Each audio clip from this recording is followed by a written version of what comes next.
The Spokane River is 111 miles long, stretching from northern Idaho to the Columbia River. In 1895, the nature of the river changed as George Fitch installed the first brush dynamo arc generator in the falls under the C&C Flour Company. Hydroelectric power has arrived just in time to power the Inland Empire. Surveyors began mapping the river looking for any natural falls that could be converted into a hydroelectric dam. But one location stood out immediately as different, bold, and daring. It was a sharp U-turn in the river with a hard basalt and granite walls and bedrock. The engineers quickly realized that a dam could be built high enough to create its own waterfall system. They drew up the plans using the high water mark of the new dam. This created a very long lake over the river, backing up almost 23 miles of river. That reservoir would be named Long Lake. Welcome to Dam at Spokane. I'm Jeremy John Rogers, and this is Long Lake Dam. The engineers had already scoped out this part of the river. It didn't have a waterfall that was a component of all the other hydroelectric dams on the Spokane. To achieve this, they constructed a forebay with the dam to direct the reservoir of water to the intakes and down the penstocks, creating a man-made controlled waterfall. In 1910, Washington Water Power had already found the location, the engineering, and now was working on public support. By 1911, construction had begun.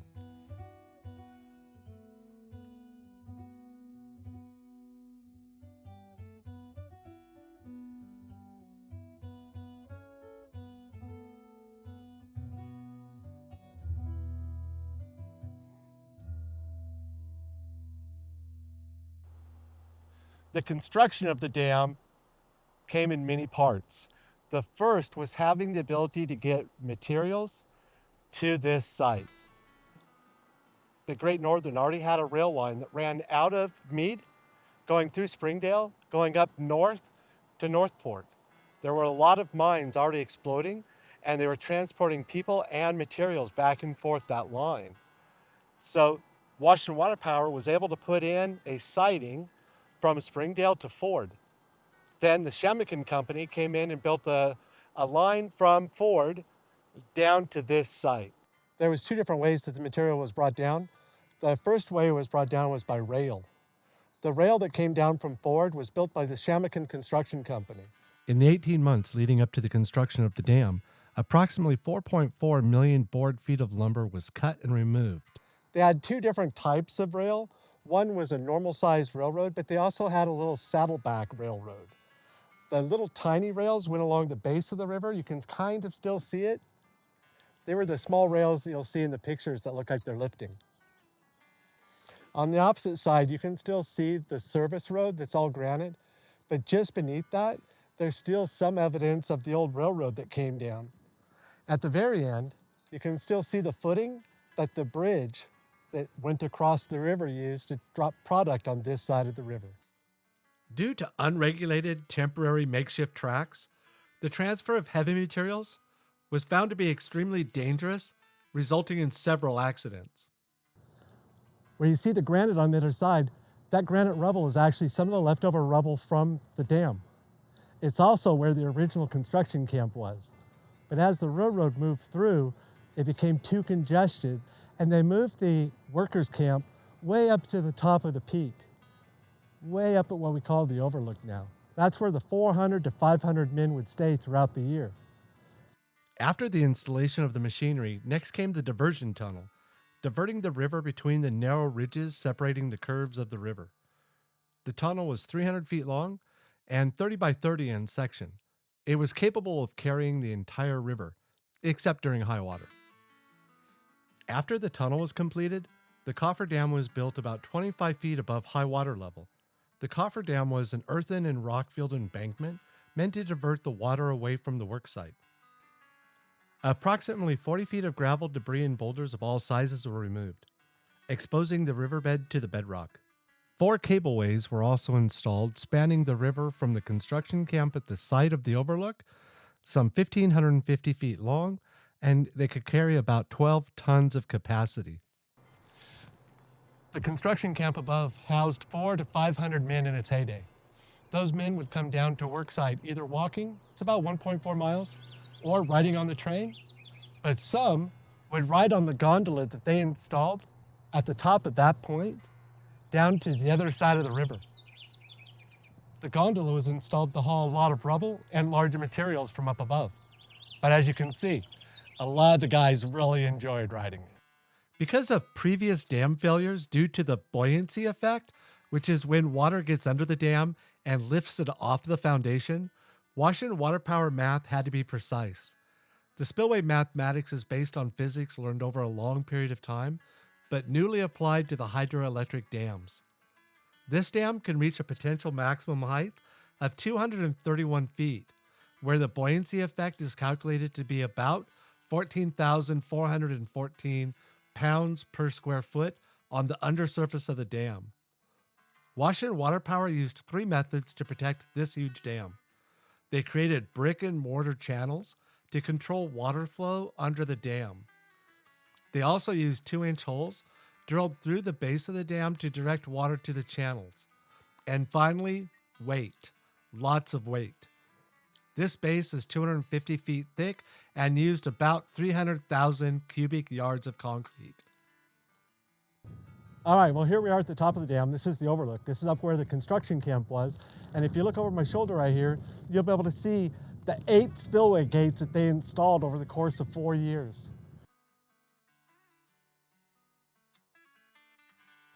Additional gravel was obtained from a pit about 2 miles away from Long Lake along the railroad towards Springdale.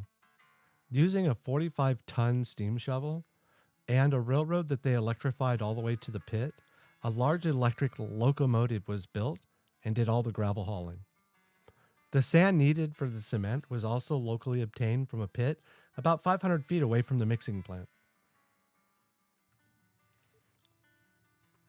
A total amount of concrete ran well over 300,000 yards. The concrete plant was at the top of the bluff, allowing the gravity to place the concrete effortlessly. The powerhouse is shaped like a letter T. It's 75 feet wide and 160 feet long.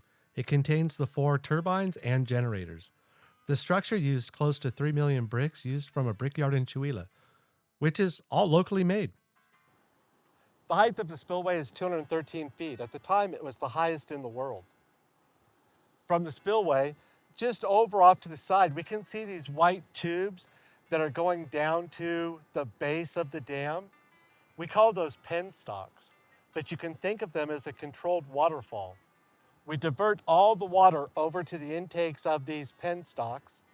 The penstocks are 16 feet in diameter and 236 feet long. The penstocks deliver the water at the bottom into generators. The generators at the bottom convert that power into electricity. The water then is discharged at the very base of the power generation dam and then rejoins the rest of the river. The water wheels, or turbines, were built by the I.P. Morris Company of Philadelphia and were the largest ever built at the time. At maximum flow, they produced up to 25,000 horsepower. The turbine is connected through a GE Company 3-phase 60-cycle alternating current generator of 14,000 kVA. This generator generates a current of 4,000 volts, which was, at the time, much higher than thought possible. The switchboard gallery is similar with all the Washington Water Power dams. They're located at the end of the powerhouse and elevated so that the operator could see the entire powerhouse without leaving the station. On February 10, 1915, the power came on. Although World War I had already begun in Europe, which initially slowed and then finally stopped production, the dam had 2 generators running. After the war, construction resumed slowly and started to transport materials that had been left in Ford and elsewhere along the line. A summary of engineering data compiled by the Washington Water Power engineers following the completion of the Long Lake Dam reflects the colossal nature of this undertaking. During the construction period, roughly 700,000 tons of material was used. 3,400 railroad cars loaded with material shipped to the site from outside sources. About 2.5 million bricks were used. Over 300,000 cubic yards of cement was poured, and some 460,000 cubic yards of material was either removed or redistributed. Washington Water Power didn't just build hydroelectric dams, they also built communities.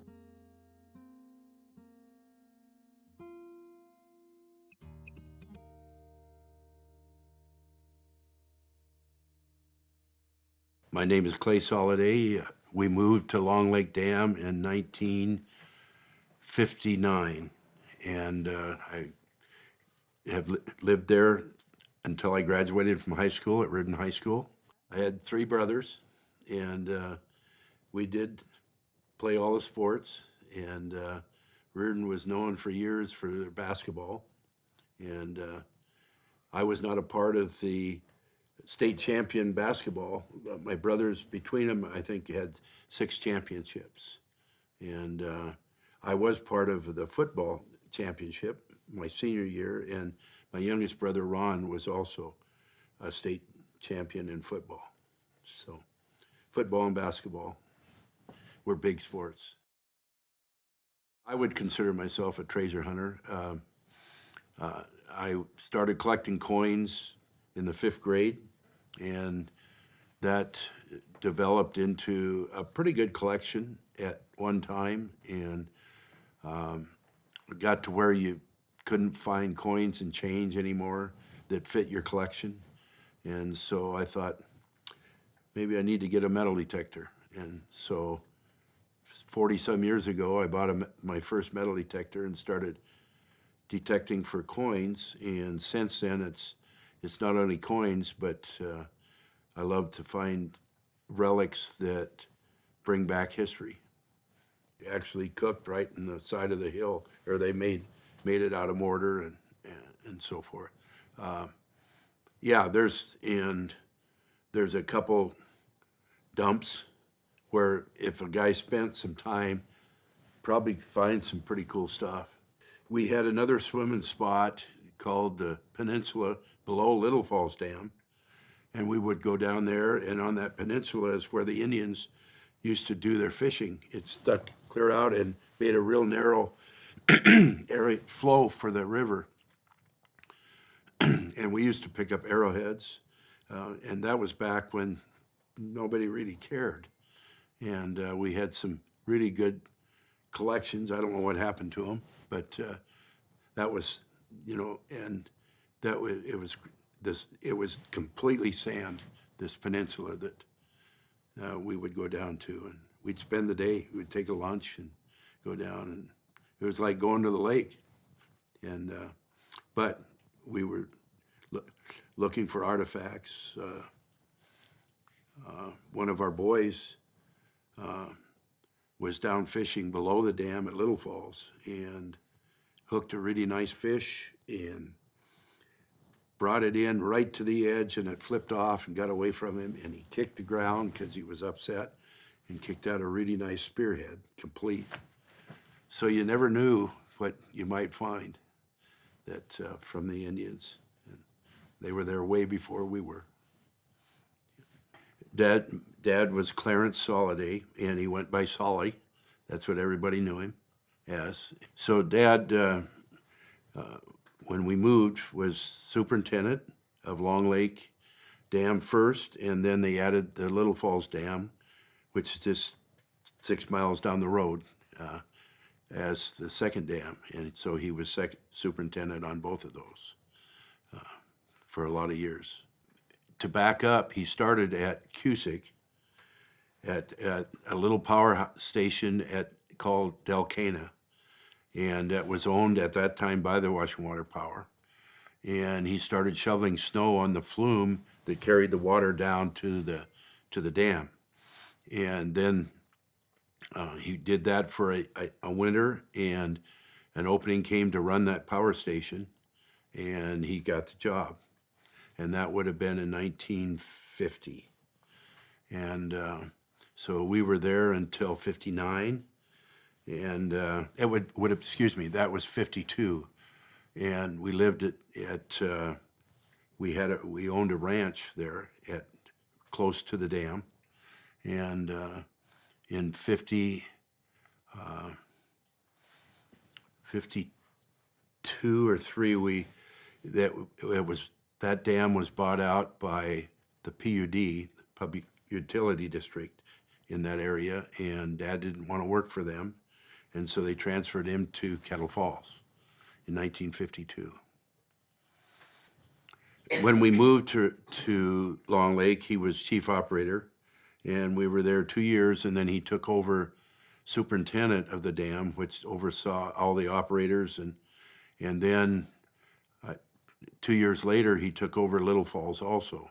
So he was superintendent of both dams and just overseeing everything that happened. And there was a number of times they wanted him to move to Spokane to oversee all the dams, and he didn't want to move us out of Reardon. Growing up, there wasn't any security, and if we wanted to talk to Dad, went up in the powerhouse, and usually there was a button there you pushed, so they knew somebody was going in the powerhouse, and you could actually talk. There was to whoever was on duty, and but yeah, we could go through the powerhouse, go up above where the gates are, where they control the flow of the water, and so we got to see a lot. There's a big elevator that goes up the side of the dam, which is kind of cool, as long as you're not afraid of heights, because you can see right where you're going, and you're going up the front of the dam. There was always activities going on between the two camps, or the two communities, and we would go down to Little Falls to fish and swim. There was a swimming dock down at Little Falls also, and everybody would come to Long Lake. We had a ball field that we played softball, and even the parents would get out and play it. So it was there. They even turned into a picnic once in a while. During that time, there was basically a small hotel at Long Lake, and the workers would come out and stay at that hotel, and we called it the cookhouse. And but it was basically a hotel, and there was a full-time cook, and she would cook all the meals and for them. And that happens since day one. Once the dam started, there was always maintenance on the turbines and the equipment, and the workers would come out and stay all week and then go home on weekends.